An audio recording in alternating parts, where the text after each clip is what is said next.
నమస్కారం అండి. SB news 9550కి స్వాగతం సుస్వాగతం.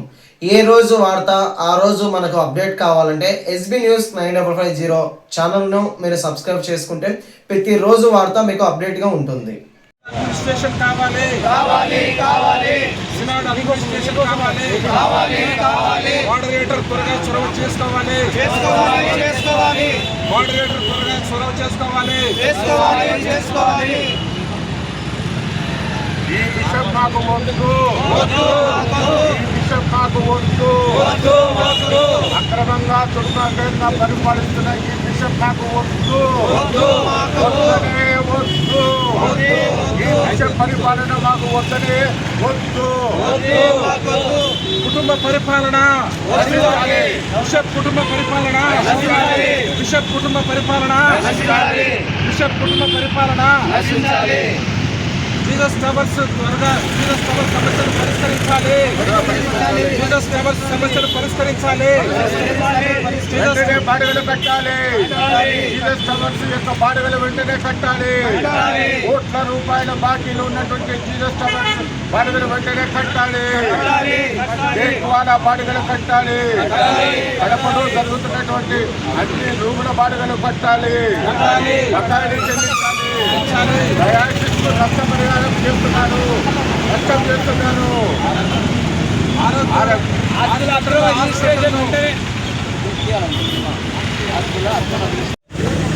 వందనములు. సహకారంతో మరి మా యొక్క ఉద్యమం సిఎస్ఐ స్కూల్ను నిలబెట్టుకోవాలి, డాక్టర్లను కాపాడాలనేటువంటిది చివరి దశలో చేరింది. మరి ఇంతవరకు కూడా మనము సిఎస్ఐ స్కూల్ ప్రాంగణంలో ఉన్నటువంటి 236-1 కింద ఉన్నటువంటి 61 సెంట్ల స్థలం గురించే మాట్లాడుతూ వచ్చాము. కానీ ఈ పెయాల ఐజాక్ వరప్రసాద్ ఉన్నటువంటి ఈ వ్యక్తి దాదాపు 1 ఎకరా 6 సెంట్ల స్థలాన్ని కబ్జా చేసేదానికి ప్రయత్నాలు ఇంతకుముందు 23లోనే మొదలుపెట్టాడు. ఇంతవరకు మొత్తం 6 డీడ్లు, 2 mortgage deeds, 2 gift deeds commissioner గారికి సమర్పించారు. మనం 2 gift deeds, 1 gift deed settlement deed గురించే మనం ఇద్దరికి పోరాడడం. కానీ నాకు మొన్న రాత్రి కూర్చొని ఆలోచన చేస్తూ ఉంటే మరి ఈ 2 డీడ్స్ ఏంటి అని ఆలోచన చేసినప్పుడు ఇదే ప్రాంతానికి అవతల సైడ్ ఉన్నటువంటి కాలేజ్ హాస్టల్లో ఉన్నటువంటి దానిని 1 ఎకరా 6 సెంట్ల స్థలమునకు ఎసురు పెట్టాడండి. దానికి సంబంధించినటువంటివి 2 డీడ్స్ మున్సిపల్ కమిషనర్ గారికి అప్పచెప్పాడు. అప్పచెప్తూ అప్లికేషన్ కూడా పెట్టాడు. అక్కడ కూడా ఒక కమర్షియల్ కాంప్లెక్స్ కట్టేదానికి. మరి ఈ విషయం ఆలోచన చేస్తున్నప్పుడు ఏ విధంగానైతే కూడా వారు ఏ సంబంధము లేని వ్యక్తికి ఈ ఆస్తికి పర్మిషన్ ఇచ్చి కన్స్ట్రక్షన్ ఇచ్చారో అదే విధముగా మరి ఈ సమయంలో రెవెన్యూ డిపార్ట్మెంట్ వారిని కూడా నేను జ్ఞాపకం తప్పనిసరిగా ఇక్కడ మెన్షన్ చేయాలి. వీరికి పెయ్యాల ఐజాక్ వరప్రసాద్ అనే అతను ఎలాంటి అర్హత లేకపోయినప్పటికీ, అధికారం లేకపోయినప్పటికీ 2 సర్వే నంబర్లు, ఒకటి వచ్చేసి 216-2, దీంట్లో 1 ఎకరా 26 సెంట్లు ఉంది. 236 సర్వే నంబరులో 2.71 సెంట్ల స్థలం ఉంది. కేవలం ఇతను ట్రస్ట్ భూములు, ఇవి ట్రస్ట్ భూములకు సబ్ డివిజన్ చేసేదానికి అక్కడ నుంచి రెజల్యూషన్ రూపంలో రెవెన్యూ వారికి సమర్పించినప్పుడే వారి దానిని సబ్ డివిజన్ చేయాలి. మరి ఏ అధికారంతో ఏమి లోపాయకారి ఒప్పందాలో తెలియదు. కానీ 2 ముఖ్యమైనటువంటి సర్వే నంబర్ల కింద ఉన్నటువంటి కోట్ల రూపాయలు విలువలినటువంటి ఆస్తిని వారు సబ్ డివిజన్ చేయడం జరిగింది. అది చాలా అక్రమము. ఇది మేమందరము కూడా కలిసి ఉన్నతాధికారుల దృష్టికి తీసుకుని వెళ్తాం. గడిచినటువంటి మాసంలోనే అయ్యా దానిని క్యాన్సిల్ చేయండి అని మేము కలెక్టర్ ఆఫీస్లో గ్రీవెన్స్ సెల్కి పెట్టినప్పుడు అది ఇంతవరకు కాలేదు. అది క్యాన్సిల్ చేసేదానికి వారికి ఇష్టపడడం లేదు. ఎందుకంటే మరి ముందుగా ఏమి ఒప్పందాలు జరిగాయో కానీ, మరి ఎంఆర్ఓ గారు కానీ, దీనికి సంబంధించినటువంటి అధికారులు కానీ వారికి సమర్పించవలసినటువంటి ట్రస్ట్ నుంచి ఎలాంటి కాగితాలు రెజల్యూషన్స్ లేకుండా ఏ విధంగా సబ్ డివిజన్ జరిగింది. ఆ సబ్ డివిజన్ వలననే ఈ రోజుకి ఇంత సమస్యను మనము ఎదుర్కొంటూ ఉన్నాం. అయినప్పటికీ మరి ఇప్పటికీ ప్రభుత్వం వారు మరి మీ యొక్క సహకారంతో కార్పొరేషన్ వారు డెమాలిషన్ కూడా నోటీస్ ఇచ్చారు. డెమాలిషన్కి నోటీస్ ఇచ్చినప్పుడు ఈ బడేకరే వెంకటేశ వర్ణ అనే అతనికి పర్మిషన్ ఇచ్చారు కాబట్టి ఆయనకి ఇచ్చారు. 20వ తారీఖు జూలై మాసం 20వ తారీఖున ఆయనకు నోటీస్ ఇచ్చినప్పుడు 27వ తారీఖున ఆయన ఇచ్చినటువంటి సమాధానం ఏంటంటే, అయ్యా మీరు నాకు నోటీస్ ఇచ్చారు కానీ నేను ఓనర్ను కాదు, నాకు ఓనర్షిప్ కానీ మరి లీగల్గా ఎలాంటి అధికారాలు లేవు, నాకెందుకు ఇచ్చారని ప్రశ్న వేశాడు. కానీ మరి 7 రోజుల తర్వాత డెమాలిషన్ కూడా ఫైనల్ ఆర్డర్ ఇచ్చారు మున్సిపల్ కార్పొరేషన్ వారు దీనిని. అంత లోపల ఈ డెమాలిషన్కి వచ్చే లోపల ఏం చేశారంటే, మరి ఈ యొక్క అక్కడ మీరు బోర్డు చూస్తూ ఉన్నారు, రిట్ పెటిషన్ 17374 అన్నటువంటి దానిలో హైకోర్టు వారు ఏమి ఇచ్చినారంటే, మున్సిపాలిటీ వారు మరి శాంక్షన్ ప్లాన్ ప్రకారం కాకుండా ఏ విధంగానైనా అక్రమంగా కట్టుకుంటే ఇంటి పేరు కావచ్చు.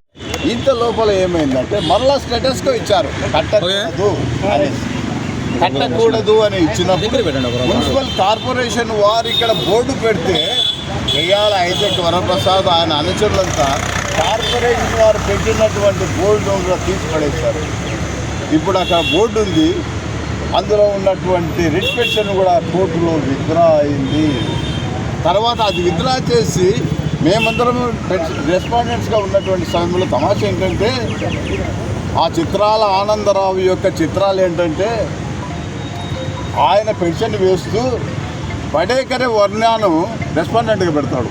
ఎవరి మీద అయితే కన్సర్న్ జరుగుతుందో, ఎవరి ద్వారా అయితే అక్రమ కట్టడం జరుగుతుందో అతన్ని రెస్పాండెంట్ పెట్టినప్పుడు వెంటనే మరి నేను మా యొక్క మిత్రుడు డానియల్ ప్రదీప్ గారు వెంటనే ఇంక్లూడ్ అయినాం. హైకోర్టు మరి కేవలము ఇచ్చిన డెమాలిషన్ ఆర్డర్ను సస్పెండ్ చేసింది మాత్రమే కానీ వారికి కట్టుకునేదానికి పర్మిషన్ ఇవ్వడం జరగలేదు. అయినప్పటికీ కూడా అక్రమంగా కట్టడం జరుగుతూనే ఉంది. మరి సంతోషం ఏంటంటే మరి మున్సిపాలిటీ కార్పొరేషన్ వాళ్ళు పొద్దున్నే వచ్చి పనిని నిలబెట్టడం కూడా జరిగింది. మరి ఇది కలెక్టర్ గారి దృష్టికి అందరి దృష్టిలో ఉంది ఇది. కానీ ఎవరు కూడా దీనిని సినాడ్ వారి దృష్టికి కూడా తీసుకొని వెళ్ళాము. వారు త్వరలోనే మాకు మేము పర్మిషన్ ఇవ్వలేదు అన్నటువంటి ఉత్తరం కూడా ఇస్తామన్నారు. కాబట్టి త్వరలోనే ఆ యొక్క ఉత్తరం కూడా వస్తే వెంటనే ఈ చిత్రాల ఆనందరావు, ఐజక్ వరప్రసాద్, బడేకరే వెంకటేశ్వర్ణ తదితరుల మీద మేము క్రిమినల్ కేసు తప్పక పెట్టి వారికి తగినటువంటి శిక్ష పడేంత వరకు మేము వదిలిపెట్టము. అంత మాత్రమే కాదు, ఖచ్చితంగా ఈ అక్రమ కట్టడము నిర్మూలించబడేంత వరకు ఈ ఉద్యమం ఆగదు. దానికి మీ యొక్క సంపూర్ణ సహకారం అందించాలని దివాకర్ ఐక్యతరావు. నా పేరు reverend K Divakar Aikyatharao, retired inspector Rayalaseema diocese. Okay, thank you. మా బిషప్ గారు ఎంత రాడు తేలిన మనిషి మీరు అర్థం చేసుకోవాలి. కోర్టు నుంచి స్టేటస్కో ఆర్డర్ వచ్చినప్పటికీ, మున్సిపల్ కార్పొరేషన్ వాళ్ళు నిలిపివేయమని చెప్పినప్పటికీ, కలెక్టర్ నిలిపివేయమని ఆర్డర్ ఇచ్చినప్పటికీ ఆయన ఏ ధైర్యంతో మళ్ళీ ఈరోజు కన్స్ట్రక్షన్ జరుగుతూ ఉంది మీరు చూడండి. Not only CSI high school illegal construction, CSI school ముంగట నిర్మించేటువంటి అక్రమ నిర్మాణం, అనేక సమస్యలు ఉన్నాయి. జీసస్ టవర్స్ పరిష్కరించాలి, కేక్ వాలాన్ గురించి పరిష్కరించాలి.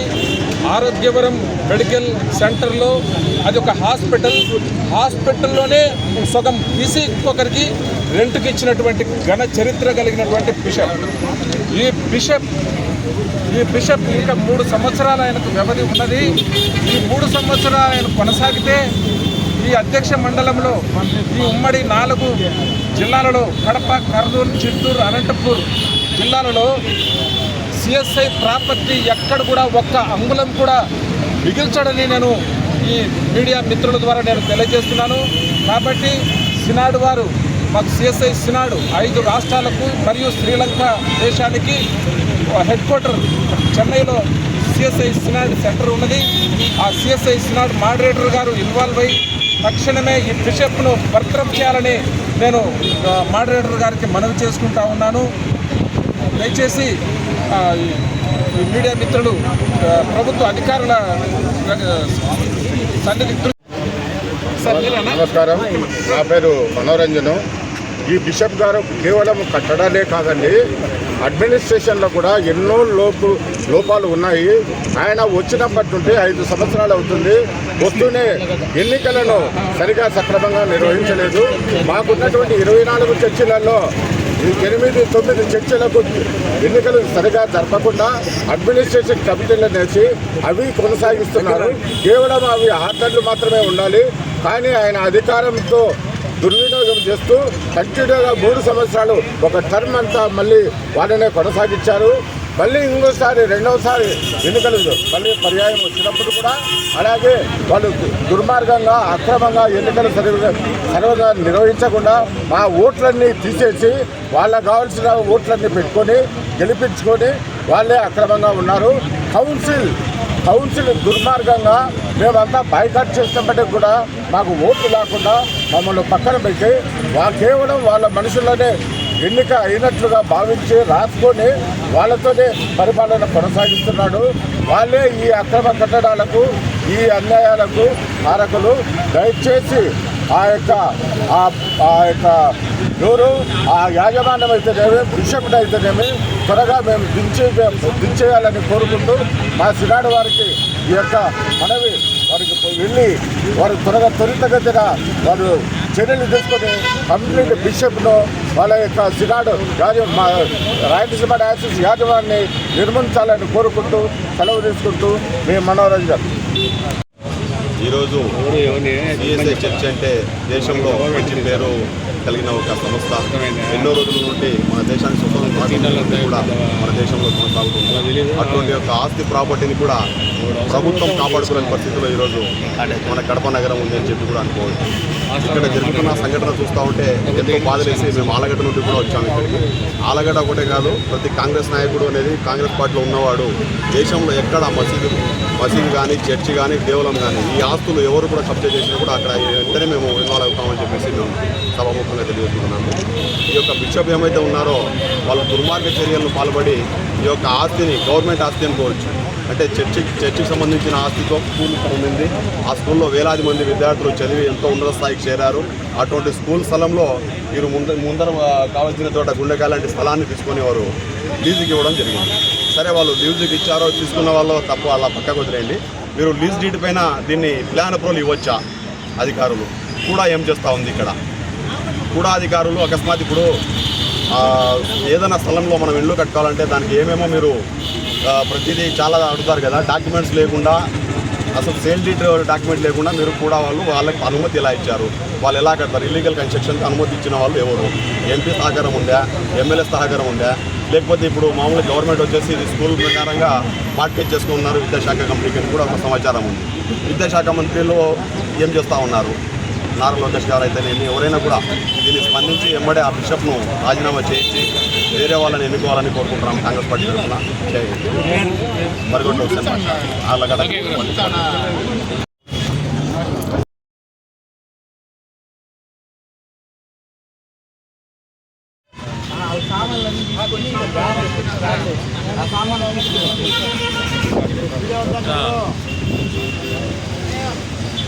ఆడెవరో 3 ఉన్నారు కదా కట్టేవాళ్ళు.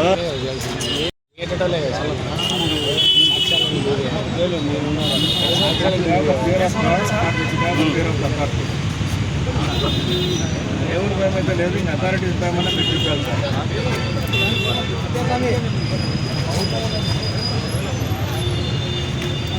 పని చేసేవాళ్ళు లేరు.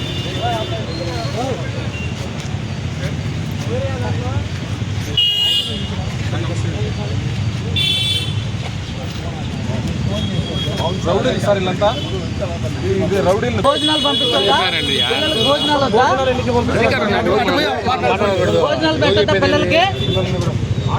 ప్రిన్సిపాల్ని పిలవండి.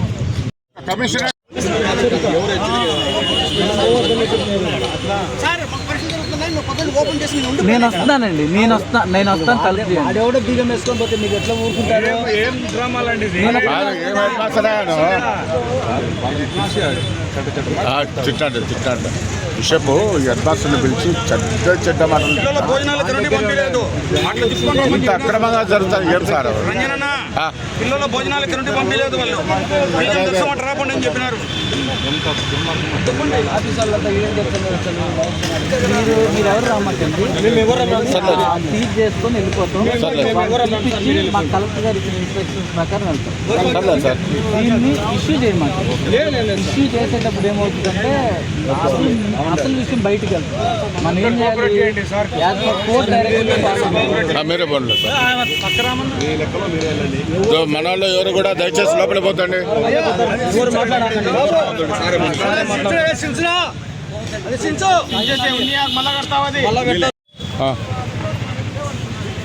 ఏమండి, ఒకటి మీరు ప్రిన్సిపల్ కాదా? మీ బాధ్యత ఏంటి? మీ బాధ్యత ఏంటి? అథారిటీ మీది.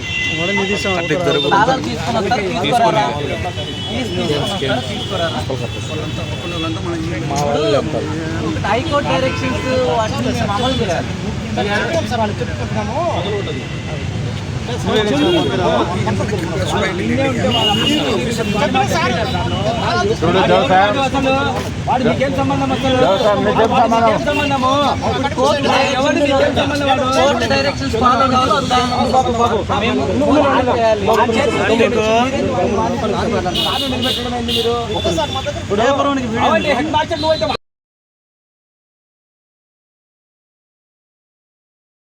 సంబంధించి ఏం కట్టకుండా ఉండాలని చెప్పేసి కోర్టు డైరెక్షన్స్ ఇచ్చింది.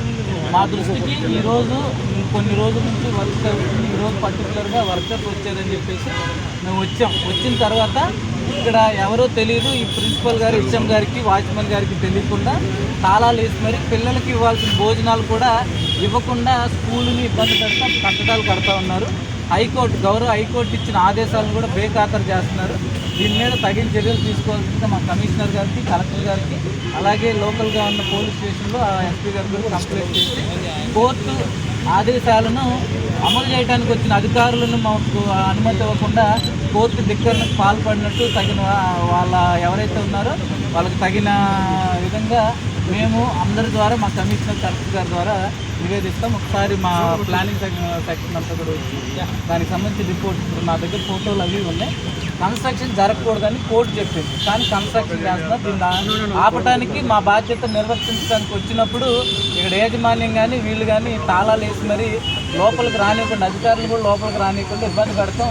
ఇది చట్టం అనేది అమలు చేసే అధికారులకి ఇబ్బంది పెడుతున్నారంటే దీన్ని చాలా తీవ్రంగా పరిగణించాలని చెప్పేసి కూడా కోరుకుంటూ ఇది కట్టడానికి కోర్టు అయితే ఇప్పటివరకు అనుమతి ఇవ్వలేదు. ఇచ్చిన దాన్ని స్టే ఇచ్చింది. ఎలాంటి కట్టడాలు కట్టకూడదు.